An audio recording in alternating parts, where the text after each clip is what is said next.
ये cheque bounce होना ना कभी कभी बहुत महंगा पड़ जाता है, इतना महंगा कि मान लो आपको इसके ऊपर मैक्सिमम 2 साल की सजा हो सकती है। इनफैक्ट जितने का आपने चेक इशू करा था उतना अमाउंट के डबल का जुर्माना भी हो सकता है। लेकिन सवाल उठता है कि चेक बाउंस होता ही क्यों है? चेक बाउंस का मतलब क्या होता है?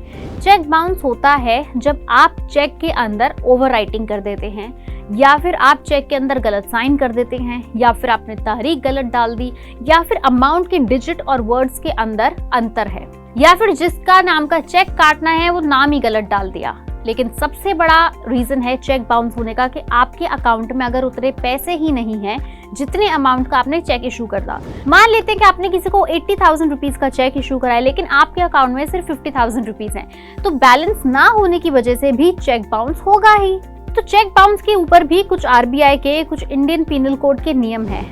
तो चेक बाउंस होने को एक क्रिमिनल ऑफेंस माना जाता है, वैसे तो एक ही बेलेबल ऑफेंस है। Section 138 of the negotiable instrument act 1881 कहती है कि आपको चेक के बाउंस होने के ऊपर डबल अमाउंट चेक इशू का और 2 साल की सजा हो सकती है, सिंपली बिकॉज चेक बाउंस होना चेक का और बैंक का डिसऑनर माना जाता है।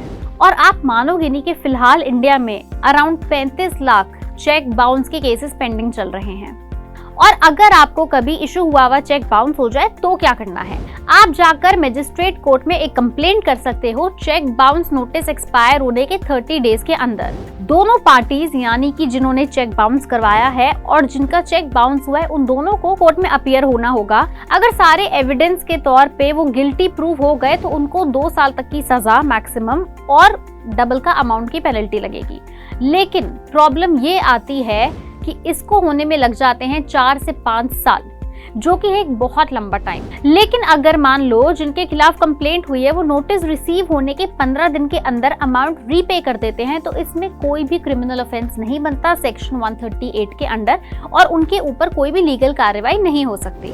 एक और बात, ये चेक बाउंस वाला केस सिर्फ इंडिविजुअल्स पे ही नहीं, इनफैक्ट कंपनीज पे भी हो सकता है। तो अगर एक एम्प्लॉय चाहे तो अपनी कंपनी के ऊपर केस कर सकता है और उसका सेक्शन लगेगा 148 ऑफ द सेम एक्ट, और इस केस में कंपनी और उसके डायरेक्टर्स को होगी पनिशमेंट। अब क्योंकि इतने सारे चेक बाउंस के केस अभी भी पेंडिंग है, तो गवर्नमेंट सोच रही है कि एक स्पेशल कोर्ट बनाया जाए जो सिर्फ इसी तरह के केसेस के ऊपर डील करे। अब देखते हैं कि वो कौन सी 5 स्टेट्स हैं जहां पर चेक बाउंस के सबसे ज्यादा केसेस पेंडिंग चल रहे हैं।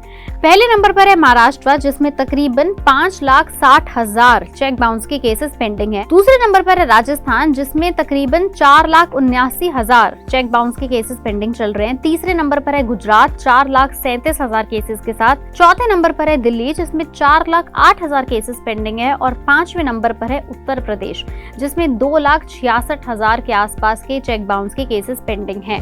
तो याद रखिए कि अगली बार अगर आपका इशू किया हुआ चेक बाउंस हो गया तो आप बहुत ही बड़ी मुसीबत में पड़ सकते हैं। या फिर मान लो कि अगर आपको इशू किया हुआ चेक बाउंस हो गया तो आपको क्या करना है, किस लीगल तरीके से आपकी मदद होगी। अगर आपको वीडियो पसंद आई हो तो उसे लाइक करें, शेयर करें, चैनल को सब्सक्राइब करें और नीचे दिए गए बेल आइकन पर क्लिक जरूर करें।